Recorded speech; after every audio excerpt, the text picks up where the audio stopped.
it's sometimes I just get a little bit like, everyone's bugging me either on the front end or the back end because of the crazy schedules. And I just want my own space. Like I want to have this like Zen feeling for like 4 to 5 hours of the day where I just feel good about what I'm doing. And I don't know, I want like this more often a sense of like true feeling at peace. Hello, and welcome to the Art of Living Well podcast. I'm Stephanie May Potter, and I'm here with my co-host, Marnie Dotches-Marmette. We created the Art of Living Well podcast to empower you to live your happiest, healthiest, and most authentic life. Each week, we will bring you inspiring and motivating conversations covering health and wellness topics, including fitness, mindset, food, travel, product reviews, and strategies from a variety of experts, including our own bank of knowledge. We are excited to educate, motivate, and inspire you to change the way you perceive health and discover your art of living well. Get ready to feel inspired.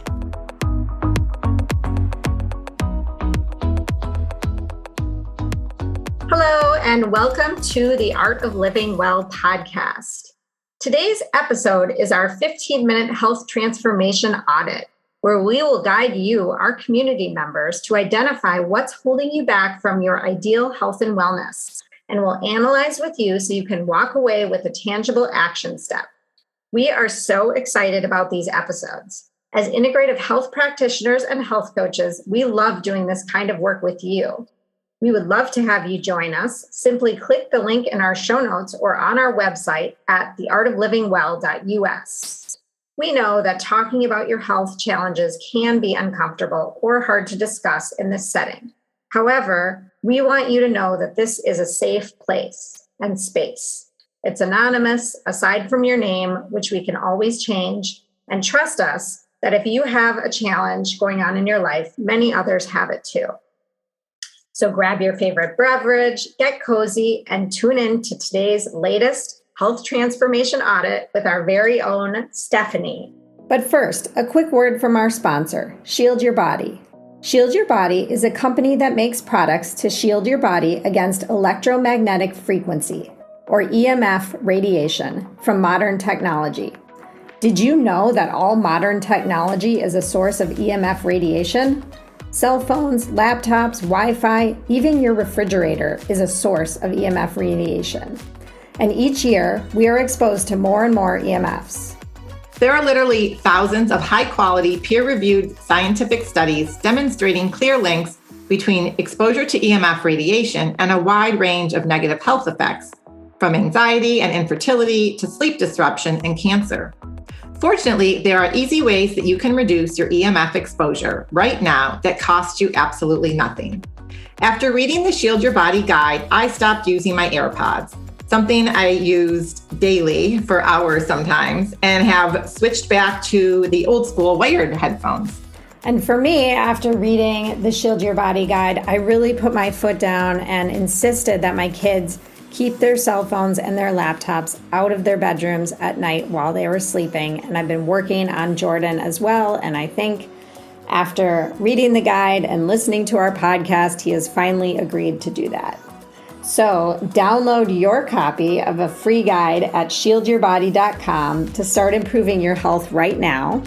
And be sure to check out our episode number 123 with our Blank, CEO of Shield Your Body. Hey, Stephanie. Hi, Marnie. How are you? Oh, I'm great. I'm so excited to be here. Well, I have a question for you, Stephanie. I'm wondering if we can take a minute to set your vision. I want you to look 6 months into your future and think about your ideal life when it comes to your health and happiness. And tell me, what would that look like to you? And specifically, what would your ideal day look like? Such a good question. So my ideal day, I would wake up without an alarm or before my alarm were to go off. And I would have a good amount of quiet time before the rest of my family wakes up. And I would do a little bit of journaling. I have this 5-minute gratitude or journal that I've been using the last several months. and I would do that and just, take some deep breaths and set an intention for the day. And then I would, do my normal routine as far as like brushing my teeth, and I use a tongue scraper and things like that. And then I would go do a workout, either at my house or outside if it was nice out. Although I don't want to think 6 months from now in Minnesota. I don't want to do that. Can we just stay in the present? Actually, I don't want to look 6 months out. And I would do some sort of workout, and then I would come back and have my, lemon water and whatever beverage I wanted to have for that day. And by then my family would be awake probably and get them all off. And then I would be able to sit down and have my productive work time. And mornings are my best time. So if there's anything I need to do that's like dedicated focus time, either writing or creative or really like putting together something for a client or whatever, I'd like to do that before mid-afternoon. And then, depending on my kids' schedules, the afternoon is going to look like getting dinner ready and helping them with things or going to their activities or driving them or whatever. But I feel good if I know I've had my own, if I've done my self-care, if I've done what I know my body needs, and I've eaten really well, and I've had time to prepare meals and done some prep so that I can get a nice dinner together, even if we're eating at different times. But I know that I've made this really delicious, nourishing meal that my family's going to enjoy. Hopefully we're eating together in my perfect world. And I've done some sort of like short meditation or something that just really grounds me and helps set me in a good place for the day. So sounds lovely. And hopefully I'm outside. I'd like to be outside, but in 6 months, Marnie, I may not want to be. So we'll see. It's all in your mind, right? I know. It's all in the mind. Absolutely. It sounds like a great day. So, and it sounds like you kind of already are doing most of these things. I'm wondering, what is the number one roadblock holding you back from creating this ideal day?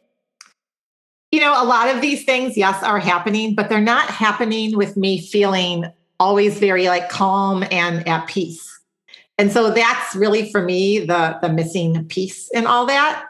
So I could be doing many of these things most of the time, but if I'm doing it and I'm rushing or I'm having to like raise my voice at my kids or I'm getting frustrated with someone, or I feel like I'm stopping and starting too much, I like having like dedicated quiet time.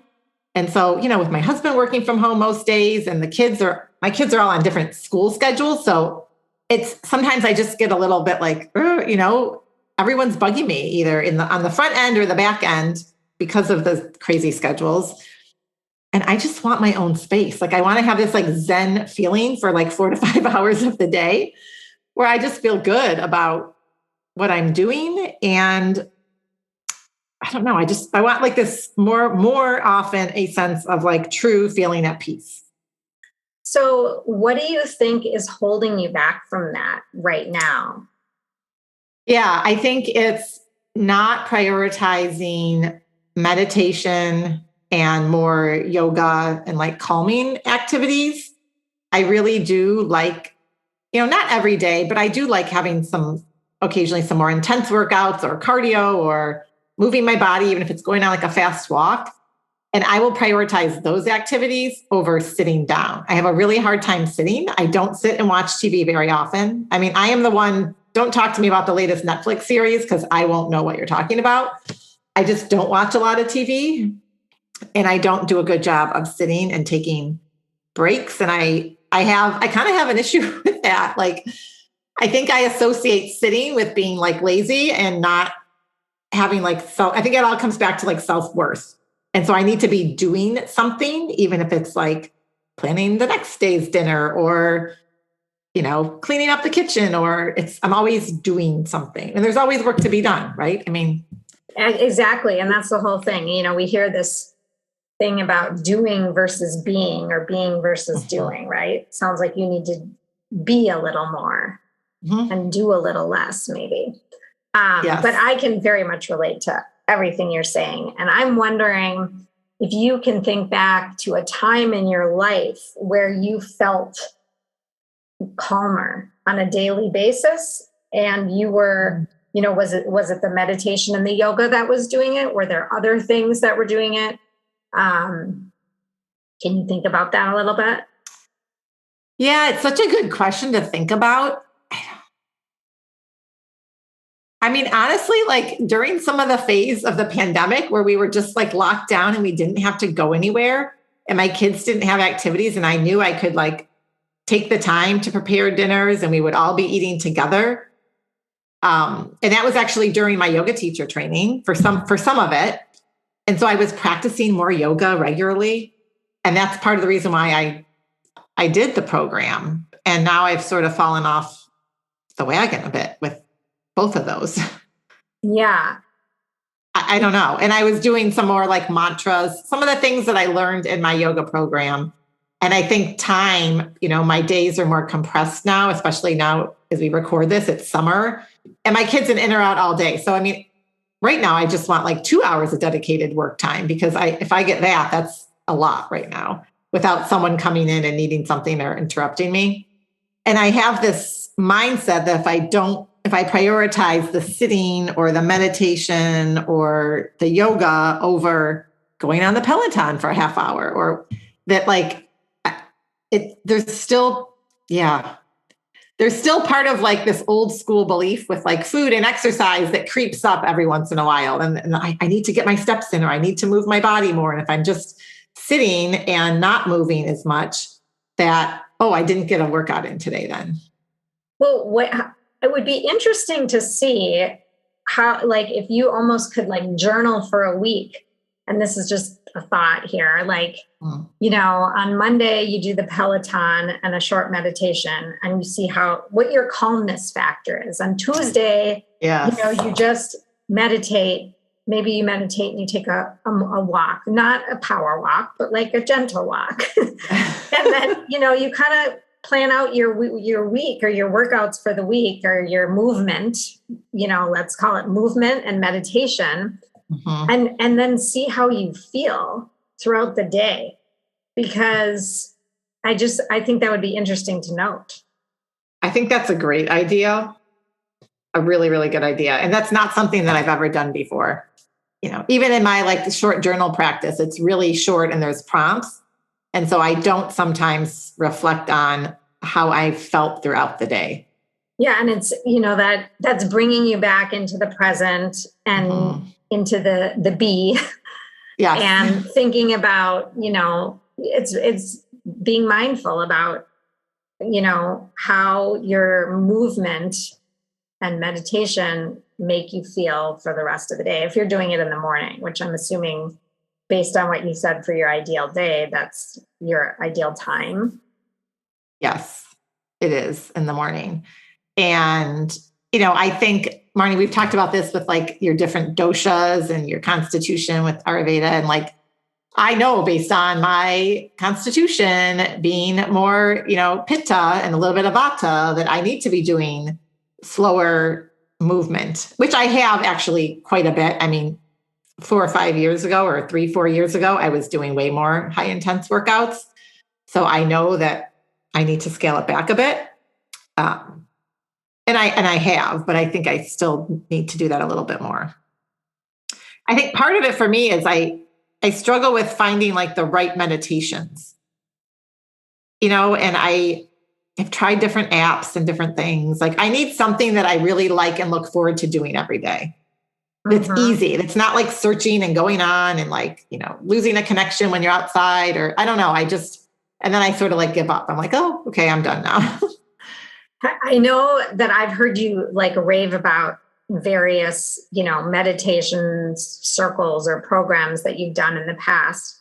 Would you ever consider approaching someone whose meditations resonated with you in the past and said, hey, can I get, 10 different 5-minute or however long you want to meditate for meditations from you that I can just have on my phone ready to go when I need them? Because I bet you could find that pretty easily. I know, you're right. And I just have to do that. And then like, again, have it like easily accessible and know, okay, this is the one I'm going to do. Mm-hmm.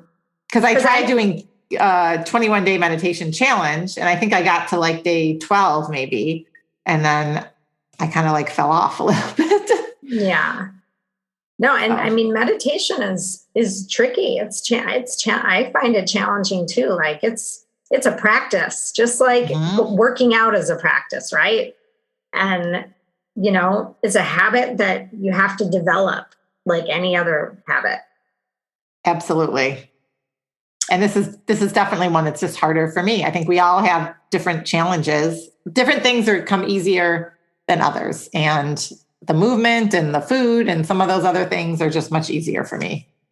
So just so I'm understanding you, I want to make sure we're covering, what you want to cover. You feel like if you had more of a sense of calm, you could kind of get through your ideal day feeling better about it, and maybe slowing down and prioritizing meditation and yoga more could help you get to that place of calm. So I'm wondering, is there anything else in your day that's maybe taking away from that sense of calm? I mean, some of it's just like household chores and responsibilities of my family, and communicating better with my family about whether it's chores or dinner time or cleanup. I found myself lately, like we were on a good schedule with the kids, like setting the table and cleaning up. And then the other night I'm like, why am I doing all the cleanup?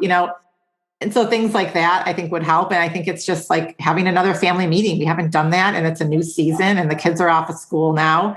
And I think we need to like kind of just resync the family expectations. Cause I look at this as like, I'm not the only one. And sometimes I take it all on and just do it all because I want it done a certain way. And like, I just need to like let go sometimes of that control and make sure that they're doing what they need to do. And then that just helps. Oh, I don't have to do it. It's not my responsibility, Mm-hmm. And then you feel better. Yeah. Yeah. And then I have more time. Yeah. Right. Yep. So what would you say is something you can do in the next 24 hours based on what we've talked about that leads you to your health goals? Well, I think I'm going to pick up one of the many little journals that I have sitting around the house that are unused. And I'm going to have that be my dedicated journal, just really focusing on how I feel throughout the day, the days that I meditate and work out versus the days that I don't.